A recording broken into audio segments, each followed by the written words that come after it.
Avant de commencer, partagez vos réflexions et nous faire part de vos leçons apprises dans la section des commentaires ci-dessous. N'oubliez pas d'aimer la vidéo et de vous abonner.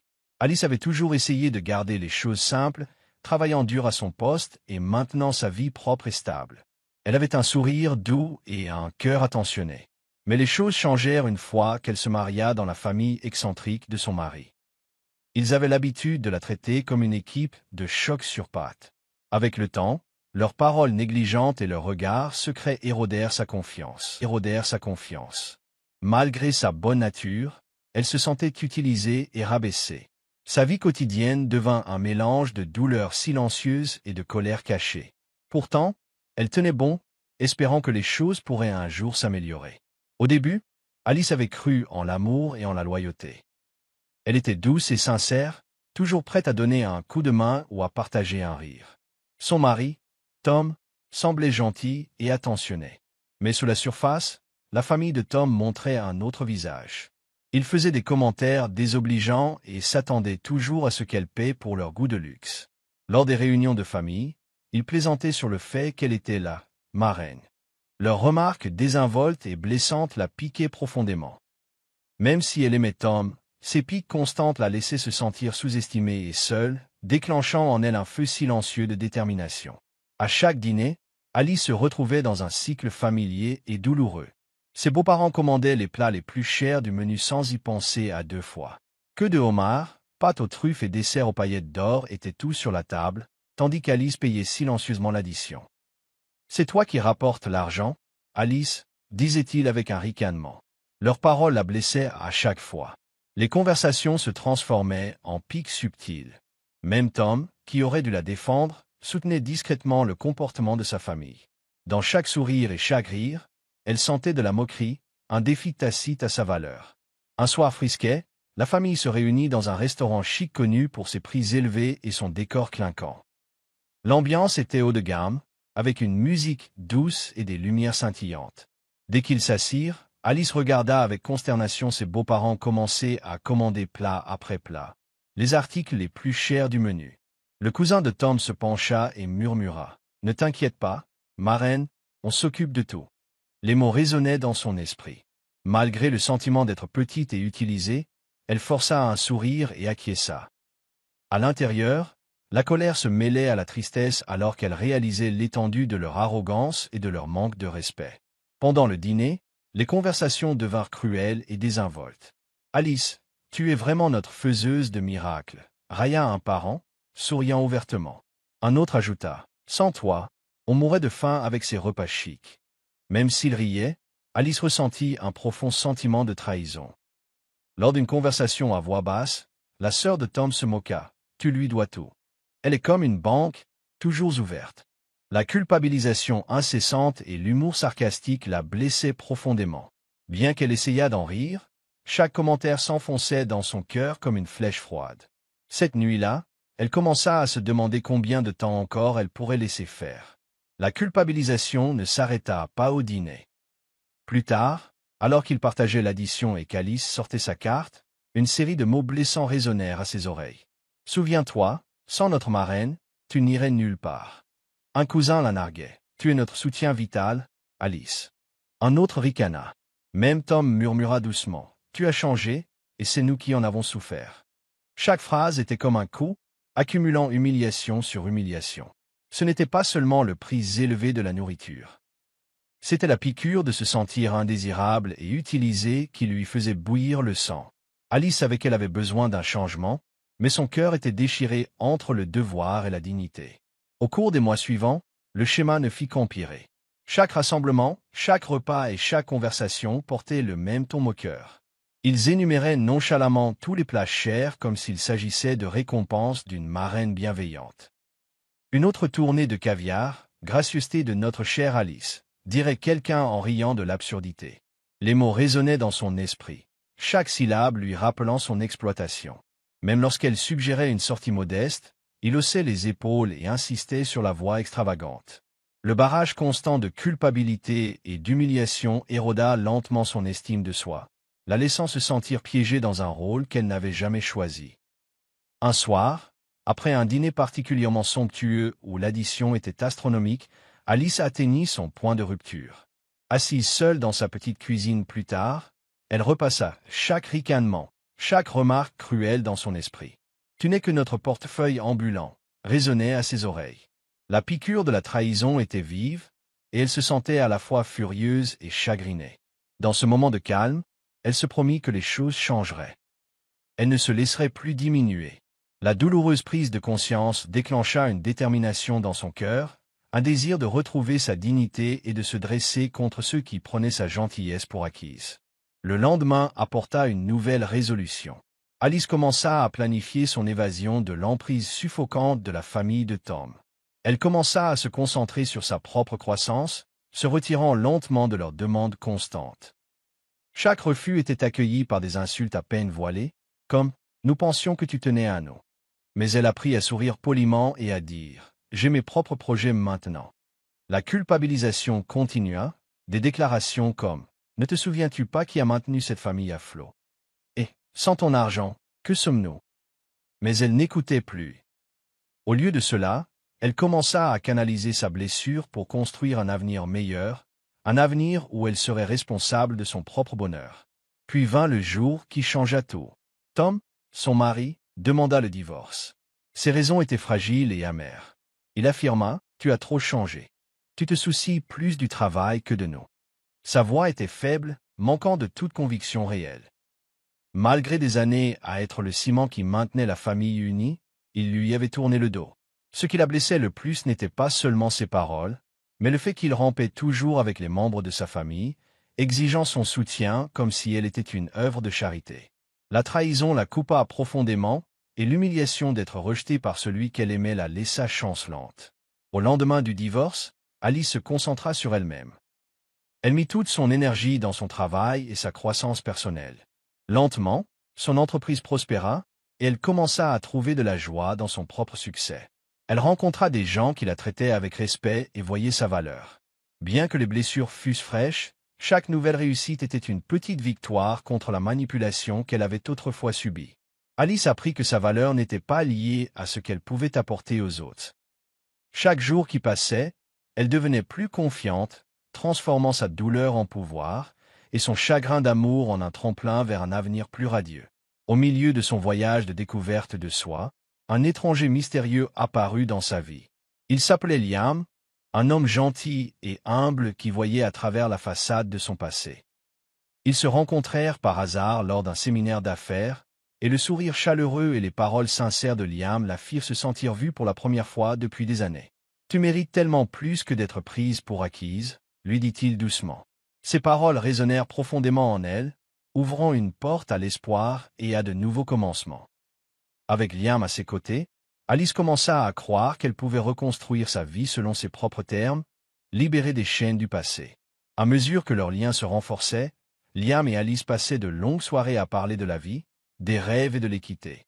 Autour de tasses de thé dans un café confortable, Liam demanda « Qu'est-ce qui t'a le plus blessé, Alice ?» Elle hésita, puis partagea chaque mot douloureux, chaque insulte qu'elle avait endurée. « Ils ont dit que je n'étais rien sans mon argent, » murmura-t-elle. Liam hocha la tête et dit « Tu vaux tellement plus que ça. Ils n'ont jamais connu ton cœur. » Leur conversation, remplie d'humour doux et de compréhension, devinrent une source de guérison. À chaque mot échangé, Alice sentait sa force grandir, et sa résolution de laisser son passé derrière elle se solidifiait. Pendant ce temps, la famille de Tom ne pouvait pas se défaire de ses vieilles habitudes. Il la bombardait de messages et d'appels téléphoniques, chacun empreint de culpabilité et de moquerie. « Alice, tu te souviens de la fois où tu nous as tiré d'affaire ?» disait un message. « Nous n'aurions pas réussi sans toi. »« Chère marraine » disait un autre. Leurs textos étaient pleins de rappels superficiels. « Tu nous dois ça. Nous sommes une famille. Et n'oublie pas qui t'a fait ce que tu es. » Même Tom, lors de ses rares appels téléphoniques, marmonnait. « Tu nous manques, Alice. » Ces déclarations culpabilisantes, répétées encore et encore, étaient conçues pour la ramener dans un rôle qu'elle avait depuis longtemps dépassé. Pourtant, elle tint bon et refusa de céder. Les messages s'accumulaient, chacun étant un mélange de supplications désespérées et de railleries moqueuses. « Alice, nous mourrons de faim sans toi, » disait-il. « Qui d'autre prendrait soin de nous? Et tu as changé? mais nous avons besoin de l'ancienne toi. Un message disait même, si tu ne nous aides pas, qui le fera?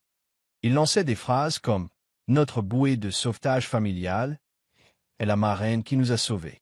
Ces mots, destinés à la culpabiliser et à la faire honte, ne firent qu'alimenter sa détermination. En privé, elle énumérait chaque remarque stupide et blessante, les conservant comme preuve de leur bassesse. Chaque texto devenait un rappel de leur trahison et de sa propre croissance au-delà de leur contrôle. Tom, autrefois son partenaire, avait ses propres commentaires acerbes. Lors d'un appel téléphonique à voix basse, il dit « Tu es devenue froide, Alice. Tu te soucies plus de ton succès que de nous. » Dans un autre, il marmonna « Tu as changé, et je ne peux plus vivre dans cette ombre. » Ces raisons fragiles pour le divorce la blessaient le plus, surtout lorsqu'il continuait à ramper avec sa famille, attendant son aide. Il plaisanta même. « Tu es notre marraine, même après notre séparation. » Ces mots, empreints de sarcasme et d'amertume, la firent se sentir totalement trahie. Ses allées et venues constantes, combinées aux demandes incessantes de sa famille, la poussèrent davantage vers son point de rupture. Avec le temps, la tension s'épaissit. Chaque réunion de famille devenait un champ de bataille émotionnel. Lors d'un dîner, alors qu'ils étaient assis autour d'une table somptueuse, un parent lança « Tu nous dois tout, Alice. » L'air était lourd de ressentiment, et les bavardages de la table se transformèrent en un mélange amer d'insultes et d'excuses creuses. Alice écoutait chaque mot, chacun lui rappelant la trahison qu'elle avait subie. Malgré la douleur, elle garda son calme, ses yeux silencieux mais féroces. Plus ils essayaient de la culpabiliser, plus sa résolution devenait forte. Chaque mot qu'il lançait ne faisait qu'attiser le feu de son éventuel retour en force. Les rassemblements continuèrent, et à chacun d'eux, Alice sentait le poids écrasant de leurs moqueries. Lors d'un dîner de célébration, lorsqu'un cousin ricana « Sans notre marraine, nous ne sommes rien », la pièce devint silencieuse. Elle se souvint de toutes les conversations passées, des ricanements, des remarques négligentes et des promesses creuses. Même les mots occasionnels et pleins de pitié de Tom résonnaient dans son esprit. « L'ancienne toi nous manque », disait-il, comme si elle était une œuvre de charité. Mais maintenant, ces mots avaient perdu leur pouvoir. Au lieu de se sentir coupable, elle ressentit une détermination croissante. L'humiliation qu'elle avait subie se transformait lentement en carburant pour son grand retour. Derrière des portes closes, Alice s'asseyait souvent près de sa fenêtre, pensant à la façon dont les choses avaient dégénéré. La trahison et l'injustice la laissaient engourdie, mais son cœur brûlait d'une colère silencieuse. Elle se souvenait de chaque remarque dégradante. « Tu es notre banque, nous avons besoin de toi, et tu as trop changé. » Ces mots la hantaient, mais devinrent aussi le fondement de sa résolution. Dans le silence de la nuit, elle complotait son avenir. Elle savait qu'un jour, le karma rattraperait son retard, et ceux qui l'avaient rabaissé paieraient cher. La douleur était vive, mais elle alluma aussi une étincelle, une promesse qu'elle reprendrait sa vie en main. Déterminée à s'élever au-dessus de tout cela, Alice commença à prendre des mesures audacieuses. Elle investit en elle-même, se lançant à corps perdu dans de nouvelles entreprises commerciales et des projets créatifs. Chaque décision était un pas loin du passé et une avancée vers un avenir libre d'exploitation. « J'en ai fini d'être la marraine », se disait-elle dans des moments de calme. Les paroles amères de ses beaux-parents ne résonnaient plus. Elles étaient remplacées par des visions d'une vie bâtie sur le respect et le travail acharné. Chaque nouveau jour ressemblait à une victoire. À chaque défi qu'elle surmontait, sa force grandissait et son cœur apprenait que la vraie valeur vient de l'intérieur et non du poids des attentes des autres. L'ascension d'Alice fut à la fois rapide et surprenante. Alors que son entreprise prospérait, elle devint une figure bien connue dans son domaine. Son succès était un message silencieux à ceux qui s'étaient autrefois moqués d'elle. « Vous ne pouvez pas me briser », pensait-elle chaque fois qu'elle concluait une affaire ou célébrait une étape importante. Son téléphone ne vibrait plus de textos culpabilisants. Au lieu de cela, il sonnait de félicitations et de nouvelles opportunités. L'énergie de sa nouvelle liberté rayonnait dans chaque conversation qu'elle avait, chaque pas assuré qu'elle faisait. Bien qu'elle se souvînt du passé, il ne la retenait plus. Chaque accomplissement était un petit acte de vengeance contre ceux qui l'avaient autrefois utilisé à leur profit. Un jour, à sa grande surprise, Tom appela. Sa voix était faible, remplie de regrets et d'une pointe de désespoir. « Alice, j'ai fait une erreur, dit-il. Tu me manques, et nous avons besoin de toi. » Ces paroles, pleines des mêmes vieilles excuses et d'apitoiement sur soi, lui rappelèrent toutes les promesses vides. Mais cette fois, elle n'écouta pas. « Je ne suis plus ta marraine, Tom, » répondit-elle doucement mais fermement. La conversation se termina rapidement, le laissant dans le silence et elle avec un sentiment clair de libération. Elle réalisa que le passé n'avait pas sa place dans son avenir et que chaque supplication de sa part ne faisait que souligner sa propre faiblesse. Au milieu de tout ce chaos, un mystère commença à se dénouer. Un soir, en triant de vieux courriels, Alice trouva un message étrange contenant des détails sur des transactions commerciales douteuses liées à la famille de Tom. C'était inattendu et lui donna froid dans le dos. Le courriel laissait entrevoir des secrets cachés, du blanchiment d'argent, des partenariats secrets et des transactions clandestines qui pourraient ruiner des réputations. « Ça y est, » pensa-t-elle. Voilà une vérité qui pourrait enfin exposer l'hypocrisie et la cupidité de ceux qui l'avaient autrefois utilisée. Le mystère devint son nouveau centre d'intérêt, un moyen de retrouver non seulement sa dignité mais aussi de rétablir l'ordre dans un monde entaché par la trahison. Avec le soutien constant de Liam, Alice décida de creuser plus profondément dans les sombres secrets que ses ex-beaux-parents avaient cachés si longtemps. Ils se rencontraient dans des cafés tranquilles et des dîners tardifs, discutant de chaque détail avec une excitation prudente. « Ce pourrait être notre chance de tout exposer, » murmura Liam un soir. Ensemble, ils passèrent au crible des documents et des courriels, découvrant des preuves de corruption et de cupidité. Chaque découverte ressemblait à une petite victoire. La vérité, autrefois cachée derrière des dîners coûteux et des plaisanteries creuses, brillait maintenant comme un phare. À chaque preuve, Alice devenait plus audacieuse, prête à renverser la situation et à rendre justice à ceux qui lui avaient fait du tort. Le jour du jugement arriva plus tôt que quiconque ne s'y attendait. Lors d'un événement caritatif de premier plan, où la famille de Tom essayait de se fondre dans la masse et d'agir de manière respectable, Alice passa à l'action. Elle monta sur une petite scène, armée des preuves qu'elle avait rassemblées. « J'ai quelque chose à partager, » dit-elle, sa voix calme mais teintée de la douleur des années passées. La foule se tut alors qu'elle révélait la corruption cachée et le véritable coût de leur repas somptueux. « Vous m'avez utilisé puis vous vous êtes moqué de moi, » déclara-t-elle, énumérant chaque déclaration culpabilisante. « Vous êtes notre banque. Sans moi, vous n'êtes rien. Nous avons besoin de toi, Alice. » Ces paroles retentirent, brisant l'illusion de respectabilité. Au milieu du chaos, Tom apparut à l'événement, plaidant à voix basse. « Alice, s'il te plaît, parlons. » Mais elle refusa de s'engager. « Tes paroles n'ont plus de pouvoir sur moi maintenant, » répondit-elle. Ses faibles tentatives de réparer le passé tombèrent à plat alors qu'elle continuait d'exposer la vérité. Le public écouta dans un silence religieux tandis qu'elle racontait chaque commentaire dégradant. « Tu as changé et nous avons souffert. Je suis notre marraine, que ça te plaise ou non. » Même le ton faible et moqueur de Tom fut mis à nu aux yeux de tous.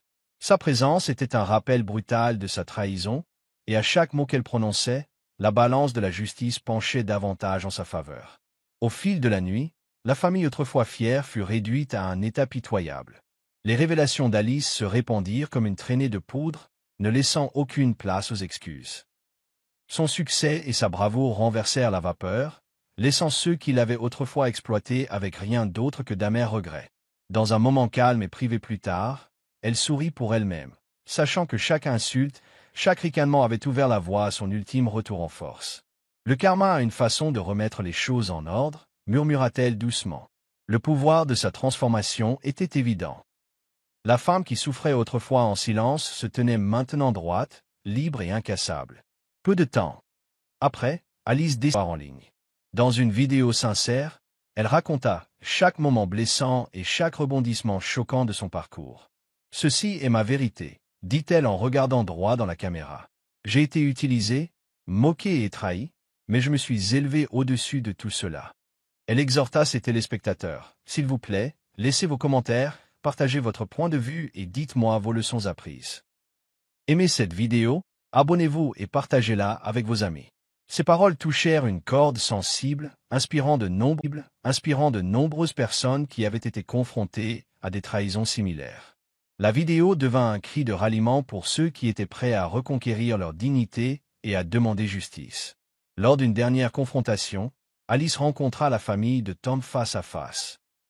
Dans une pièce faiblement éclairée, elle exposa chaque message douloureux et culpabilisant qu'il lui avait envoyé. Vous vous souvenez quand vous avez dit « Tu nous dois ça, Alice.